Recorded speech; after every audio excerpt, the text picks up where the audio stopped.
Morning, folks. How are you? I'm going to go long here, up to 4 contracts on initially. And I'm going to put this stop opens at this candlestick's low right there. Right there, plus a, oh, minus a tick or two. Okay. And then we'll look to add two more. I'm inside this here. I'm trying to view this as a inversion fair value gap. It's a little disorganized this morning, but we'll see what we get. I think we're running back to midnight opening price for New York. Now, if it can come back down and kiss the high of this inversion fair value gap again, I'll add two more contracts. I can raise the stop up now just below the midpoint of this. Let me get ready to add those two. Come on, come down here. Give Daddy a kiss. Let's go. Come on, come on, come on, come on, come on. Come on, come down. Come on, just a little bit more. Come on. And there you go. Thank you so much. Just for good measure. Go another one on there. I'm watching this wick right here. So if you grade that, I don't want to see any bodies buried south of its consequent encouragement level. So we're going to get rid of this, this, and this. And we'll make it blue right there. Okay, so I don't want to see the bodies buried. Well, it can do this, that's fine, but it can't leave the body below it. I'm actually going to add two more to that, simply because we came back down into the deep end of this gap. So it should now start on this candle or the very next candle. It needs to show immediate willingness to go up and gravitate towards taking out this short-term high and this short-term high. And as you can see, we are not using market replay. Okay, market replay is not required. If you know what you're doing, you don't need market replay.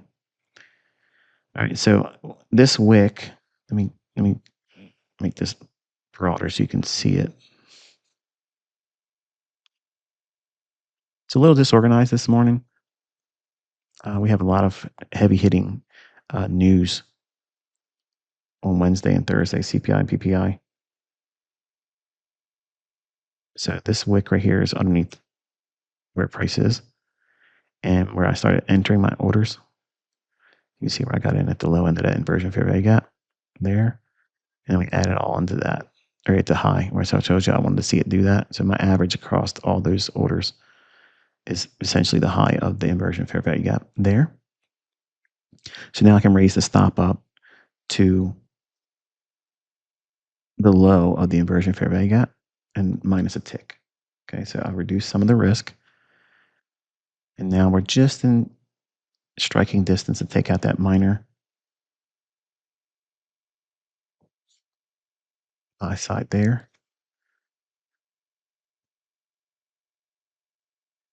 And then we'll be looking for an extrapolation to the upside above that little short-term high. Okay, so same business I was explaining down here with this wick. We want to see the same kind of thing happening here. This is the higher one. So I don't want to see any bodies buried below that. So that's normal for it to come down and hit this. And then we want to see no bodies below it.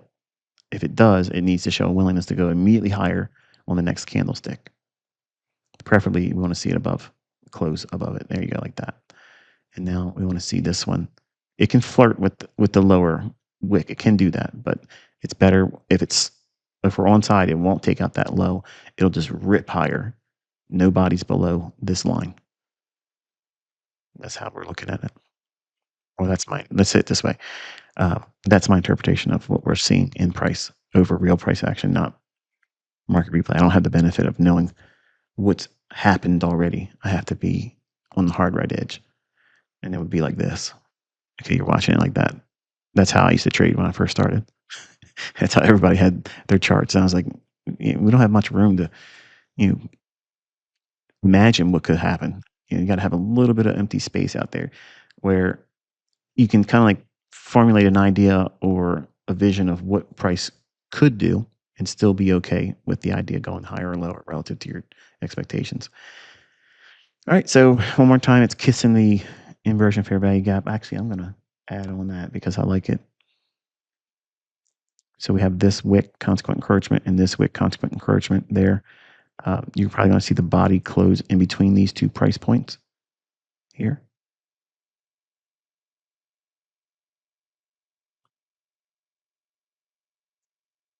Body actually the could close there, but it's better if it goes up like it's doing.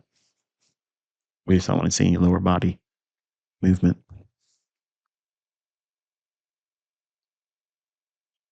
Oh, now it's neat, isn't it? He talks about what should or could happen in the market. It's like it listens and it just does those types of things. That's experience. That's the language I'm teaching you. And if you understand the language, you'll be able to sit in front of the candlesticks like this and watch them live. You don't need to do any market replay stuff. Okay. And now we want to start really ripping higher. We want to see it close above here. As soon as it closes above this, then I'm going to roll the stop to cover costs. And because I'm teaching through the medium of a paper trading account, there really is no cost here.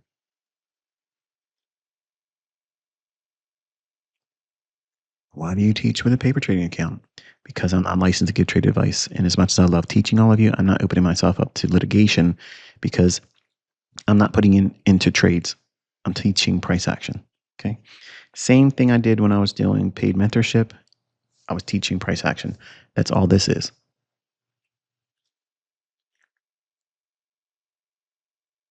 All right. So we want to see it really extrapolate above this. And then we want to see it get to midnight rather. Monday's New York local time, midnight price, where we opened up at. And that is seen over here.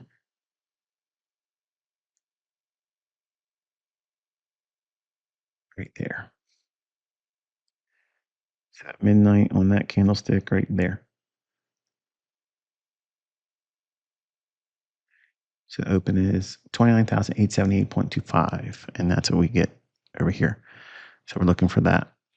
This is the pre-market session. I'm going to teach you this later in the afternoon. So don't worry about that. I got you covered. Okay. And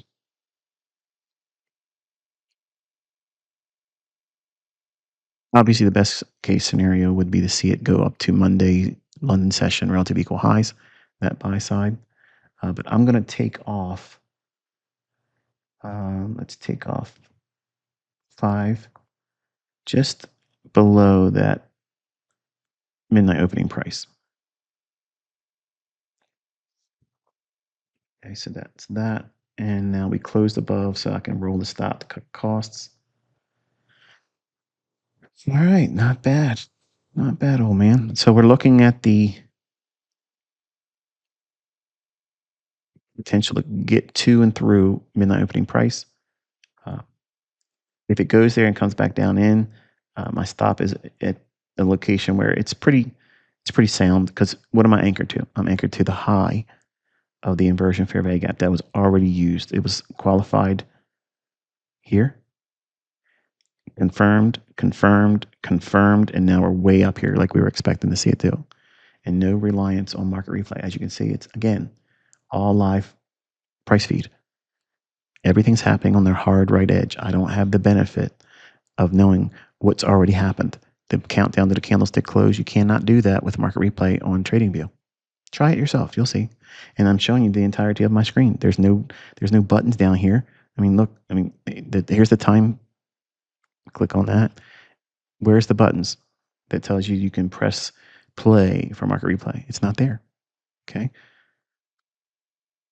So that's that. So it's important if you're going to learn my smart money concepts, it's advantageous for you to know you're learning from someone that knows how to do it. And since it's my stuff, I pretty much know it, right? And anyone that teaches through market replay, I think, is someone that needs to up their game. And if that means it's one of my students, then that's what it means for them too. There's no exception to that rule. Because if you understand what you're supposedly teaching, you'll be able to do it over a live price feed and walk it out. All right, so we have a little bit of a buy side imbalance, sell side inefficiency. I'd be pleased to see some of this stay open, meaning like this right here. It's not inherently bad if it completely fills it in because we're still low in the cycle of the run, but we want to see it preferably leave something open while being bullish still, because that's one of the strongest signatures that the market's still likely to go higher, because it's leaving these little tiny spaces like this of that gap. This is the portion that was left open. You see that? So that's the type of stuff we want to see. And see how it's behaving? And it's running right up into first partial. And at that point, it doesn't matter what the trade does then. It doesn't make a difference if it comes all the way back down to stop me out on the final portion. It doesn't make a difference to me because it's done what I hoped it would do as an initial idea for investment. Okay, so there's that. No market replay. Okay. The midnight opening price is something I teach. It's like a magnet. It's a very strong draw on liquidity, and anticipating and looking for very specific characteristics in price action leading towards a bias. Okay. It doesn't need to be the daily bias, but a session bias. Okay. Like for instance, this morning, the market opened at, where are we at here? 9:30 right there. So we opened right there. See that? And it just so happens to be very close proximity to the high of the inversion fair value gap. And then the market behaved by going lower, tripping people short. One more time for anyone that wanted to use that low as a breakout, go short. Okay. And smart money would buy those initial sell stops. And then it rallies up, goes back above. On this candlestick, it qualifies and confirms this candlestick to this candlestick right here. That's a bearish fair value gap. When bullish, becomes an inversion fair value gap. That's confirmed right there with that close. And then it trades back down through it. Inversion fair value gaps can see this happen and then rallies back through. This candlestick we close above, so I have two qualifications for this now while expecting it to go higher. The next candle we open, we trade down and then back up. We close on the high of it. So that confirms this open, trades down, comes back up and closes here. So that qualifies two times this inversion fair value gap after it gives you what you're looking for before you anticipate utilizing it for entries. Notice that my entries are here, there, and all of these are all inside of this. They're not just at that closing price. There was some down in here. And then right there in the upper quadrant. I told you I wanted to add because I like that. And it was going down here. And it could not even touch the consequent encouragement of the inversion fair value gap. Notice that? So if this price right here, look at it like that. Right there. What's that price say in the black price axis?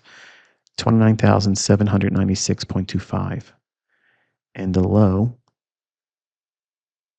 96.25. So it didn't make it there. See that?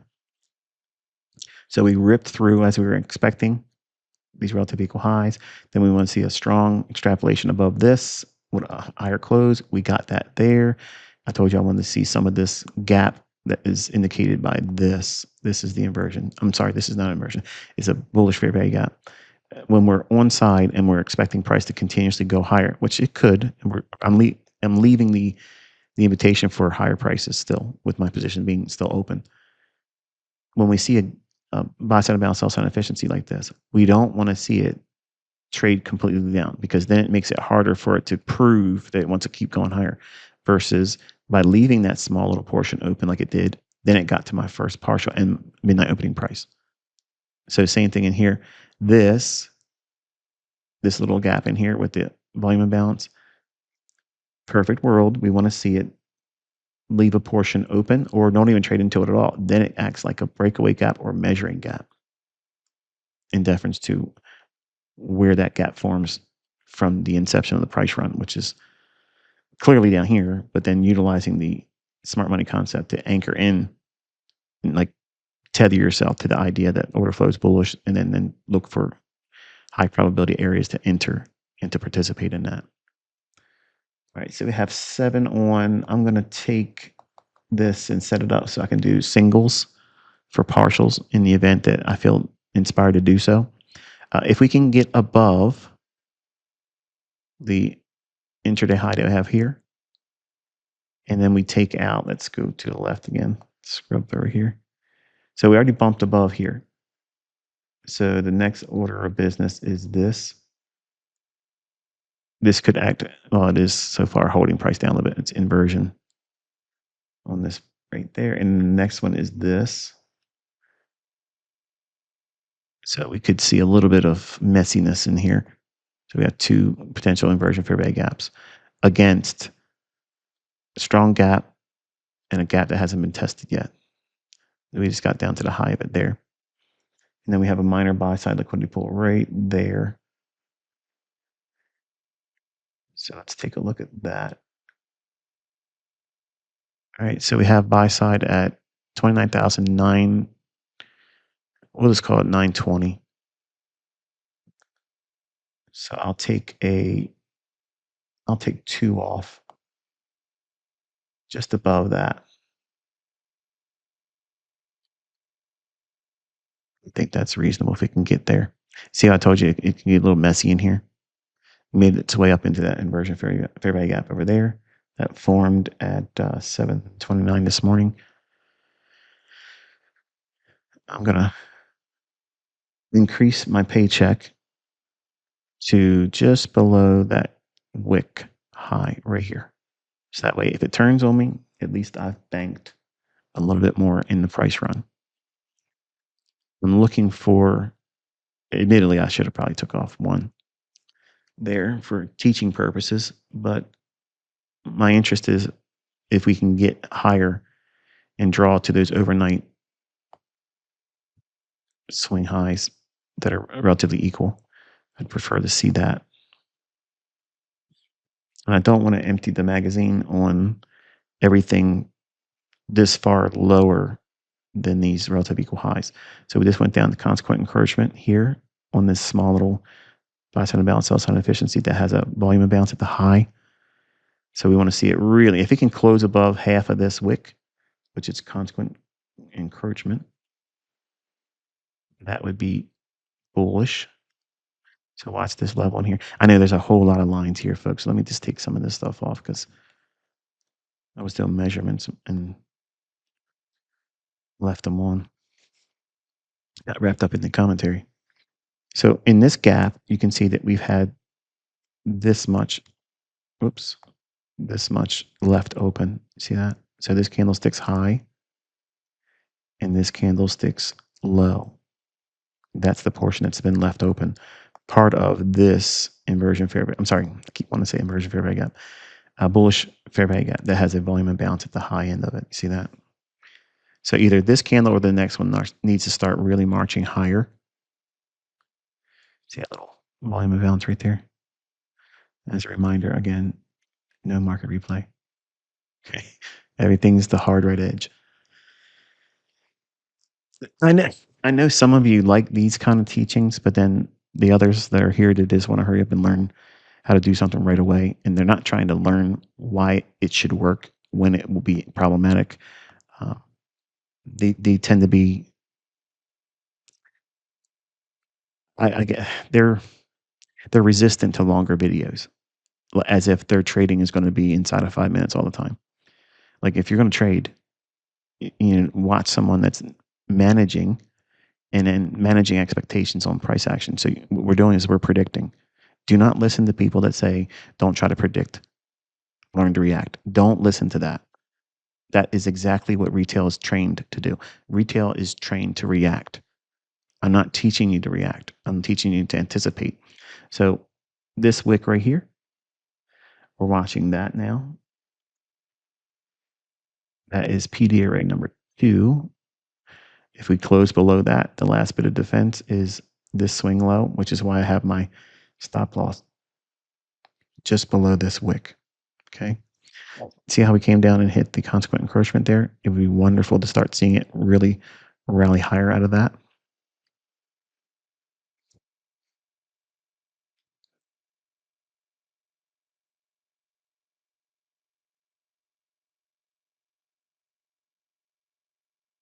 We closed just south of that bullish fair value gap, but we closed above in the upper half of this wick. So we're balancing several things here, okay? If this can completely climb back above and close above its opening price on that candlestick here, so in other words, a close above the open on that price. If it closes above 873.75, or in other words, let's call it 874 even, then it should resume going higher. Otherwise, I have to endure all of this and potentially get stopped out. And it's okay. Remember, I took 5 contracts off here at the midnight opening price, part of a position size of 7 contracts. So just about half of the position, not quite, just as small as you can get beneath the halfway point of 12 contracts. So even if it comes all the way down, stops me out, it's a win. It's nice. I had a free look. I got paid, you know, hypothetical $4,000 plus to see if it can go higher. There's nothing wrong with that. And here I don't have any immediate concern for. Now see this wick here? We want to see this body close above that midpoint of that wick. See how I'm giving you all the details? Um, Al Brooks doesn't do that. Okay, I know there's people out there saying, he teaches one candlestick at a time, but he's not teaching what I'm teaching you. You'll never hear him say that kind of stuff. I promise you, it doesn't exist. So if we close above that midpoint level, that's actually positive. If it closes above this opening price, it's extremely positive, as I was indicating moments ago. Why do you have to talk about other traders? I'm not trying to be disrespectful to other people. Okay. Oh, he just read my mind.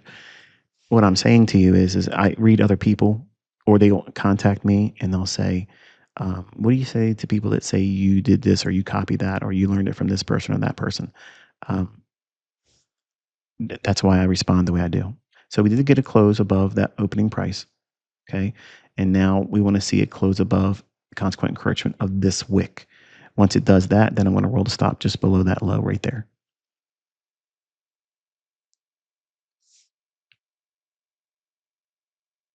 So far, midnight opening price is offering a whole lot of initial resistance. You see that? It spent a little bit of time north of it, went lower, tried to get it off on this run here. This one needs to turn around, or the very next candle needs to show some strong willingness to go higher.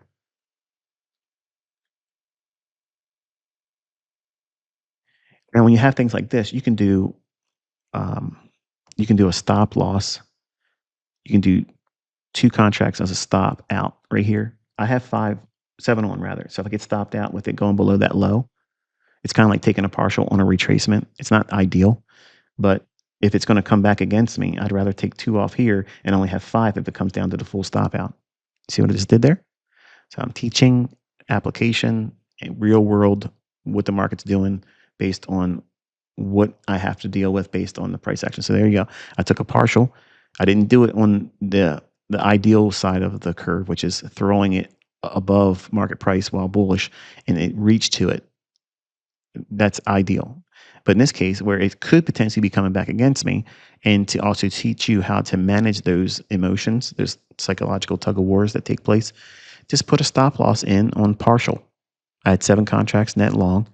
I put 2 contracts on a stop right here. So if it goes below there, it's going to sell 2 of the 7 I had as a partial. So now I put more money in the bank, proverbial bank of this position by doing so. And it's lessened the load mentally on me on having the need for me to be right.